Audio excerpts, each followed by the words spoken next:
Honourable members, last year the National Assembly had the chance to amend the Disaster Management Act to prevent the further abuse of government power under a national state of disaster. At the time, the government's monumental mishandling of the COVID-19 pandemic was still fresh in the minds of ordinary South Africans. The mismanagement, the corruption, the shutdown of entire industries that was in defiance of evidence at the time. Talk about not leaving anybody behind. Millions of South Africans were left behind and are still behind because of the last national state of disaster. The lockdown taught us that the Disaster Management Act, as it stands, has got serious constitutional defects, making it a dangerous weapon in the hands of incompetent ministers who only care about command and control.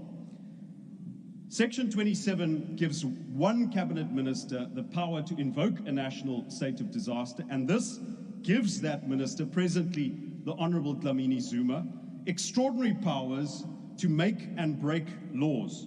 There's no requirement that a declaration of this nature should be tabled or debated in Parliament. Parliament cannot amend regulations issued under a national state of disaster or veto them. And this decree of a national state of disaster can be rolled over again and again and again by the stroke of a ministerial pen, so that in theory, this country can be governed under a perpetual national state of disaster. This is why the DA is challenging Section 27 of the Disaster Management Act.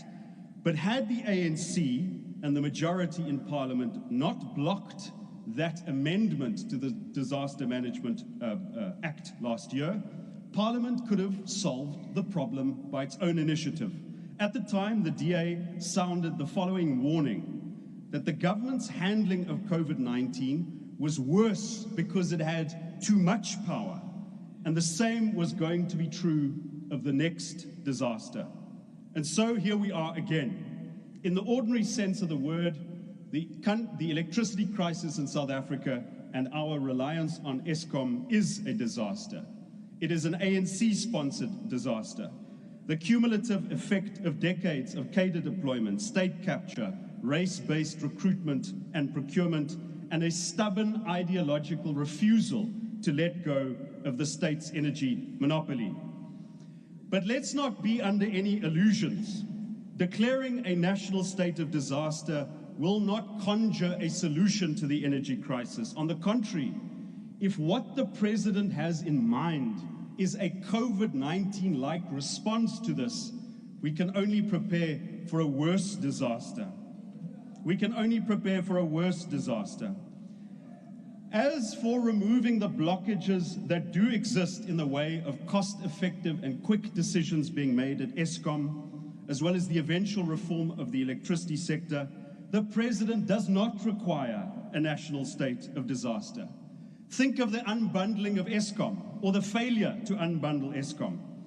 4 years ago, the president made this announcement, and there is still no separate entity and board for electricity transmission. No progress made on upgrading the grid, without which we cannot uptake the privately generated wind and solar that we so desperately need.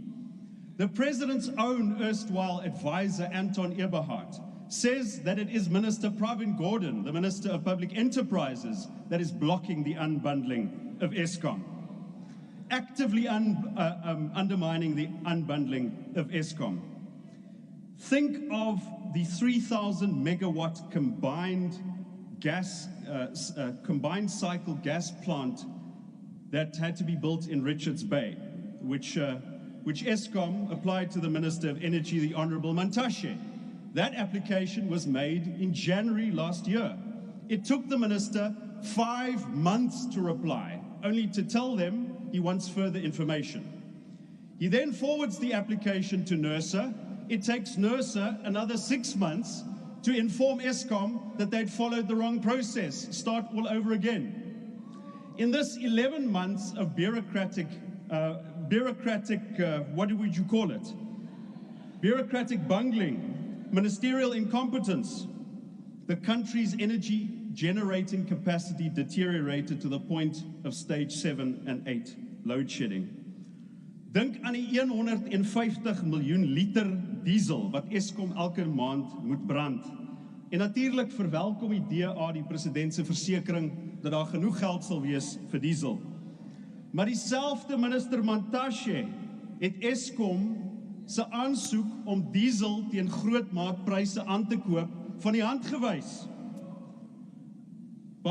Blykbaar omdat hulle een of ander bergingsregulasie nie aan voldoen nie.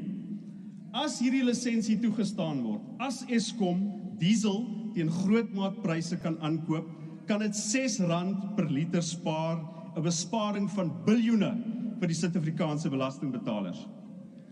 Replacing Minister Gordhan and Mantashe, the Tweedledee and Tweedledum of the electricity crisis, does not require a national state of disaster. And while we're on Minister Mantashe, he should really not attack the EFF from this podium, because he is in coalition with the EFF in Johannesburg. That's how these things work. But even discounting ministerial incompetence, Mr. Chairperson, even discounting that, there are regulations that stand in the way of quick and effective decisions being made to stabilize Eskom. To this list, we can add preferential procurement and BEE. To abridge these rules, regulations, and ministerial determinations does not require a national state of disaster.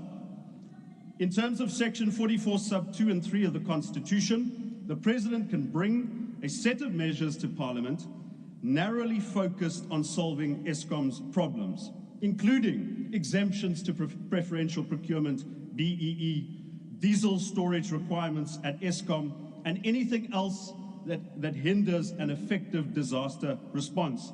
In fact, if you look at the BEE Act, at the Preferential Procurement Policy Framework Act, current ministers can allow Eskom exemptions from this legislation. This is the kind of ring-fenced disaster response that the DA envisages and which the President can still take up if he really wants to solve this crisis. But in the meantime, Chairperson, we have no other option as the Democratic Alliance but to challenge this latest state of disaster in court, if only to prevent an even bigger disaster. I thank you.